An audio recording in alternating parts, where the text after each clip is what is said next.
전원주택 라이프에 굉장히 로망을 갖고 있을 우리 구독자 여러분들께 조언의 한 말씀 부탁드리겠습니다. 첫 번째는 그냥 전원주택에 대한 로망만 가지고 무턱대고 오는 것은 피해라. 전원주택을 좀 꿈꾸시는 분들은 제가 추천한 것 중에 하나가 우선 바로 땅을 사서 집을 짓지 말고 저는 전세로 한 2년 정도나 좀 살아봤으면 좋겠다. 저도 그랬거든요. 그리고 두 번째는 중요한 게 그 집을 지을 때는 그 사람들만의 라이프 스타일에 맞게 지을 때요.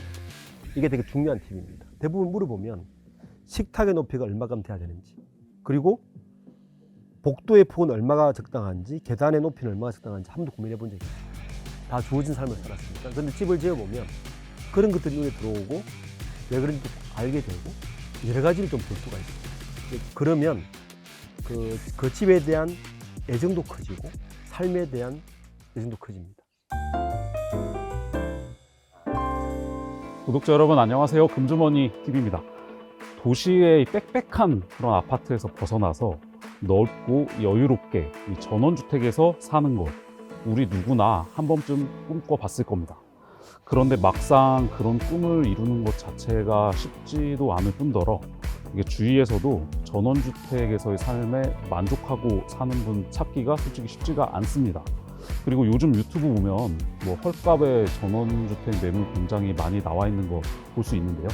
오늘은 전원주택의 로망, 정말 우리가 꿈꿔봐도 될지, 하고 싶다면 무엇을 어떻게 준비해야 할지 알아보는 내용으로 준비했습니다. 경제 분석가 전문가로 많이 알려진 분이죠. 박주근 리더스 인덱스 대표님께서 본인의 전원주택 라이프를 직접 공개합니다. 대표님 안녕하세요. 네, 안녕하세요. 대표님, 대표님께서 이 전원주택 전문가이신 줄은 저도 뒤늦게 알았는데 여기 지금 댁 앞에 와서 보니까 굉장히 그냥 가만히 앉아만 있어도 마음이 편해집니다.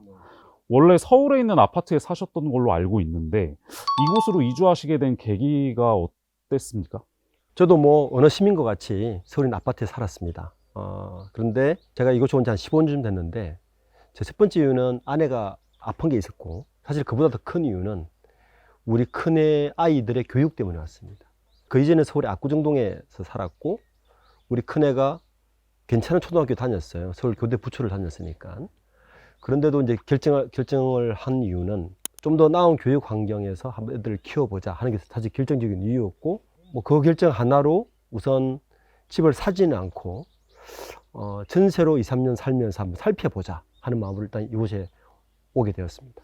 교육을 생각을 하셨으면 사실 대안으로 여러 군데가 있었을 것 같은데 왜 하필 양평이었습니까?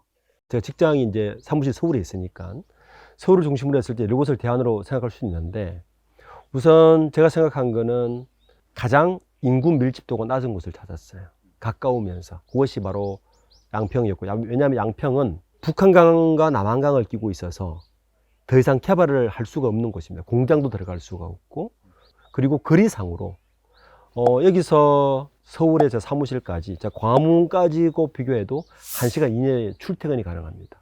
그리고 교육적으로도 이곳 초등학교가 혁신학교 몇 개 있어가지고 사실 저와 비슷한 목적으로 온 분들 되게 많아요.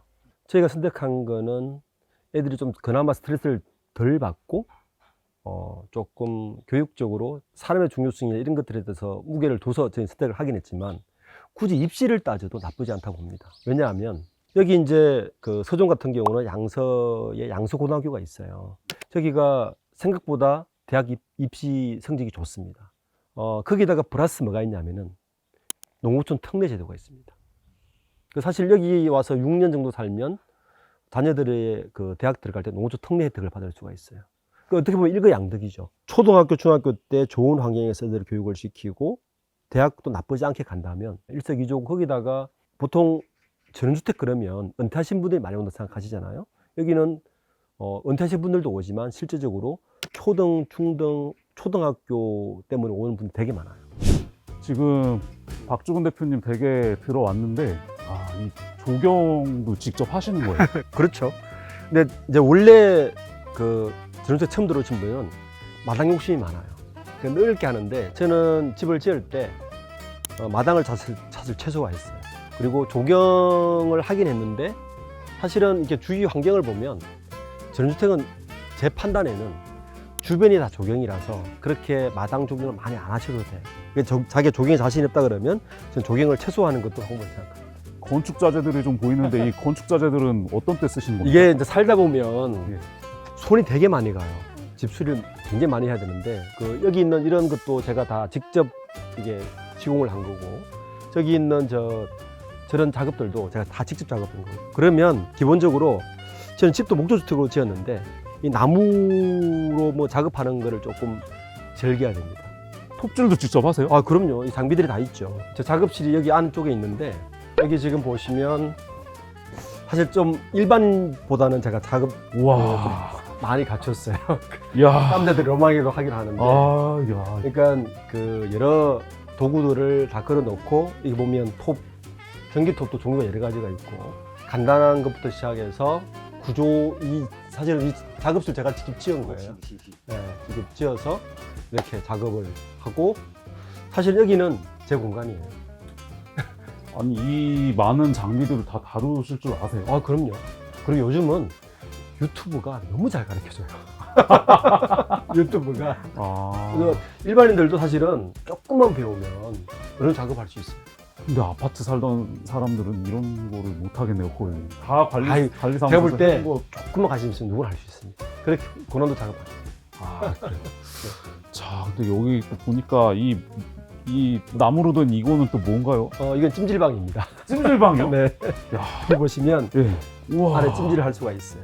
야, 여기서 자녀분들이 그럼요. 저도 하고 가끔 아, 그래요? 땀을 빼죠. 야. 아니 근데 이런 거는 이제 찜질방 같은 거는 어디 뭐 여기까지 갖다 놓는 것도 굉장히 그렇죠. 가져와서 제가 조립하고 만들었죠. 아, 조립을 하신 거예요? 네. 아, 그리고 런닝머신이 있고 런닝머신 있고. 그리고 이 집안에도 사실은 본인들이 기본 뭐 조명부터 시작해서 이런 것도 기본적인 것은 사실은 본인이 다 할 각오를 해야 사실은 전주택의 삶이 그나마 좀 만족감이 있어요. 그러니까 예를 들어서 문제가 생겼을 때 뭐 난 사람 불러서 쓰지 뭐 그래도 되는데 그 비용이 너무 많이 들어요. 요즘 인건비가 너무 비싸요. 사실 저는 이 집에 제가 집 지은 지 10년 됐거든요. 10년 됐는데 욕실 요번에 리모델링을 했는데 제가 직접 다 했어요. 대표님 그러면 또 전원주택 관련해서 많은 분들이 단점으로 얘기를 하시는 게 전기세, 전기비가 많이 든다. 그런데 그 점은 어떻게 좀... 지금 저희 집이 이제 실평수로 한 60평 좀 안 되는 57평쯤 되는데 그리고 에어컨이 5대, 냉장고가 3대 좀 많이 돌아가죠. 그런데 저는 태양광을 설치했어요. 저 주차장 위에 태양광. 그래서 태양광을 설치하면 실제 여름에 에어컨 다 돌리거든요. 애들이 있으니까. 돌리는데 여름에도 맥스 나오는 전기세가 한 7만 원. 7만 원. 근데 4월, 5월, 9월, 10월은 전기세 15,000원. 아니 여름에 보통 아파트들 에어컨 트느라고 전기세 10만 원 그리고 넘기는 게 보통인데. 이 절제를 하는 방법이 있습니다. 집을 잠깐 들어와 보시면 일단 제가 집을 지을 때 청구를 되게 높였잖아요. 보시면 청구를 높이면 어떤 점이 있냐면은 열 보존율이 높아요. 그래서 겨울에는 따뜻하고 이러면 시원하고 여름에도 굉장히 더운 여름철에 저희가 낮에는 거의 에어컨 안 돌리고 한 오후 5시쯤부터 에어컨을 돌려서 열대야가 있을 때 한 저녁 한 9시, 10시까지 돌리고 끄면 아침까지 시원합니다. 난방은 뭐? 난방은 저희들은 이제 도시가스 밑에 그것도 하지만 근데 거의 안 쓰고 사실은 겨울에는 이걸 써요. 벽난로. 야, 요새 보기가 흔치 않은 이 벽난로도 노하우가 있는데 사실은 벽난로가 이 불을 떼면 어디서 열을 많이 내냐면 여기서 많이도 내지만 사실은 이 연통에서 나요. 그러니까 연통을 최대한 실내로 길게 뽑아야 돼요. 그럼 여기서 열을 만들어서 돌리고 그리고 전장에 항상 저렇게 선풍기를 돌리면 이게 난방이 전체적으로 다 여름에도 시원하고 겨울에도 따뜻하고. 아니 근데 이런 정도의 전문적인 지식이 있으시려면 살다 보면 노하우가 생깁니다. 제가 대표님 이공계신 거 알고는 있었는데 이렇게 집을 지을 정도까지 하려면은 제 아내가 네. 사실은 제 아내가 이거 설계를 다 했고 꼼꼼하게 메모해서 이런 거 다 반영했어요. 아, 그 부엌도 보면 네. 저희가 일반적인 그 아파트 아일랜드. 부엌이 아니잖아요. 예. 아일랜드식으로 만들었고 예, 아일랜드식이네. 이거 다 뒷면에 넣고 아일랜드식으로 만들어서 부엌도 좀 그러니까 제가 초대 말씀드렸잖아요. 각 사람마다 라이프 스타일 좀 관찰을 좀 해야 된다. 나는 이게 편하고 이게 편한 거를 하면 그대로 전체 그걸 반영할 수 있어서 너무 좋다. 그 내 라이프 스타일을 파악하라고 말씀하셨는데 그 라이프 스타일이라는 게 이 집에 전원주택을 짓는데 반영할 만한 라이프 스타일이 뭐가 있어요? 있죠. 예를 들어서 우리가 지금 대부분 분들은 아파트에만 살잖아요.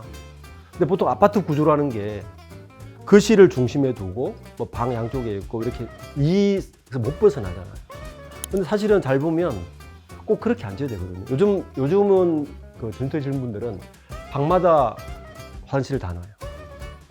예를 들어서 2층 집에 올라가 보면 저 2층 애들 방을 보면 좀 그런 설계를 좀 한번 봐보실래요?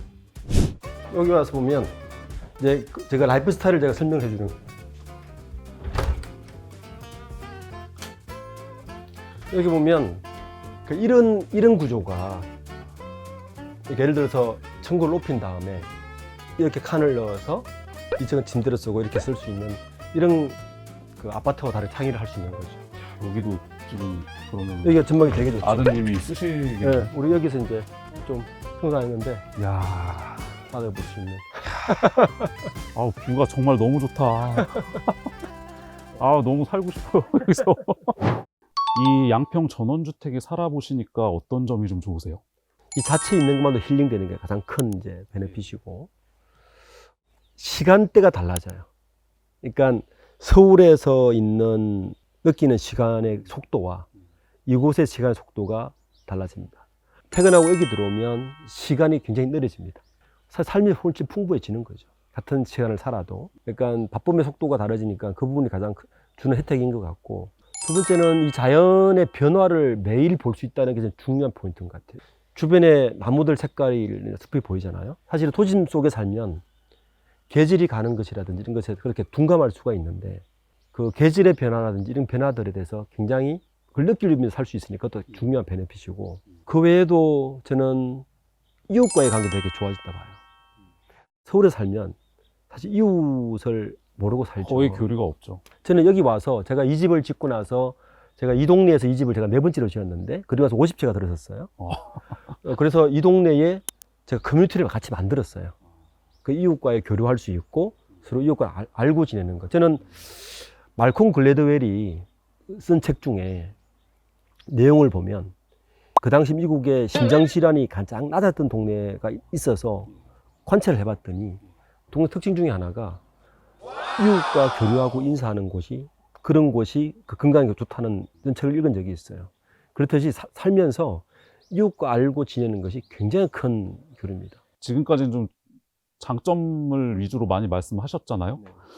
단점도 좀 얘기해 주세요. 어떤 단점들이 있는지.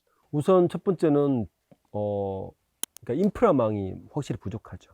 네, 이제 대중교통, 지하철이 있긴 한데 버스 타고 한 15분 정도 가야 지하철을 접할 수가 있고, 자기 차로 움직일 수 있는 분들은 크게 사실 차이는 별로 없는데 자녀들이 있는 집들은 대중교통의 불편함이 첫 번째가 있고, 그리고 저희 집은 이제 이 수도와 도시가스 같은 게 여기는 인프라가 되어 있는데 조금만 더 들어가면 수도도 본인이 지하수로 파야 되고 도시가스가 없어서 뭐 다른 난방수단을 써야 되고 그런 불편함이 있고, 그 다음에 의료시설, 여기는 그나마 이제 그 서울 아산병원이 차로 한 30분 거리 안에 있어요. 급하면 이제 그런 거 이용할 수 있는데, 또 하나 요즘 젊은 분들이 가장 불편한 거는 배달이 안 된다. 쿠팡 안 되네요. 네, 저는 쿠팡이 제일 써본 적이 없어요. 그걸 어떻게 사오세요? 물건들? 주로 제가 사서 나릅니다. 애들 뭐 치킨 사서 나르고, 그 외에 이제 그 쿠팡의 로켓 배송은 안 됩니다. 그런데 배송은 하루 정도는 더 걸려요. 그 정도 불편함? 네. 나머지 뭐 통신이라든지 다른 인프라는 큰 불편이 없는 것 같아요. 이제 벌써 이제 마지막 질문이 순서가 됐는데, 이 전원주택 라이프에 굉장히 로망을 갖고 있을 우리 구독자 여러분들께 조언의 한 말씀 좀 부탁드리겠습니다. 첫 번째는 그러니까 전원주택에 대한 로망만 가지고 무턱대고 오는 것은 피해라. 전원주택을 좀 꿈꾸시는 분들은 제가 추천한 것 중에 하나가 우선 바로 땅을 사서 집을 짓지 말고 저는 전세로 한 2년 정도나 좀 살아봤으면 좋겠다. 저도 그랬거든요. 그리고 두 번째는 중요한 게 그 집을 지을 때는 그 사람들만의 라이프 스타일에 맞게 집을 지어야 돼요. 이게 되게 중요한 팁입니다. 대부분 물어보면 식탁의 높이가 얼마큼 돼야 되는지, 그리고 복도의 폭은 얼마가 적당한지, 계단의 높이는 얼마가 적당한지 한 번도 고민해 본 적이 없잖아요. 다 주어진 삶을 살았으니까. 근데 집을 지어보면 그런 것들이 눈에 들어오고 왜 그런지도 알게 되고 여러 가지를 좀 볼 수가 있어요. 그러면 그 집에 대한 애정도 커지고 삶에 대한 애정도 커집니다. 그리고 이런 분들이 있어요. 아, 저는 좋은데 은퇴하고 가지 뭐. 저는 그건 사실은 아닌 것 같아요. 왜냐하면 은퇴하고 오신 많은 분들이 두 가지 때문에 실패를 하는데, 육체적으로 힘들어서 전주 살려면 부지런해야 돼요. 두 번째는 커뮤니티의 실패예요. 사실 이웃이 있어야 서로 소통하고 이게 되면서 거기서 정책을 할 수가 있는데, 그냥 내 혼자 살다가 아파트처럼 가겠다는 마음으로 오면 진짜 굉장히 외롭습니다. 혹시 교육 때문에 고민하신 분이 이런 분들 있으면 조금 젊었을 때 오는 것도 나쁘지 않다입니다. 예, 지금까지 박주근 대표님께서 본인의 자택을 공개하시면서 본인의 이주 경험과 구체적인 삶에 대해서 말씀을 해주셨습니다. 오늘 박 대표님 말씀을 잘 참고하셔서요, 전원주택 로망 꿈꾸시는 분들 꼭 성공한 선택을 하셨으면 좋겠습니다. 오늘 도움 말씀 주신 박 대표님 수고 많으셨습니다. 감사합니다. 감사합니다.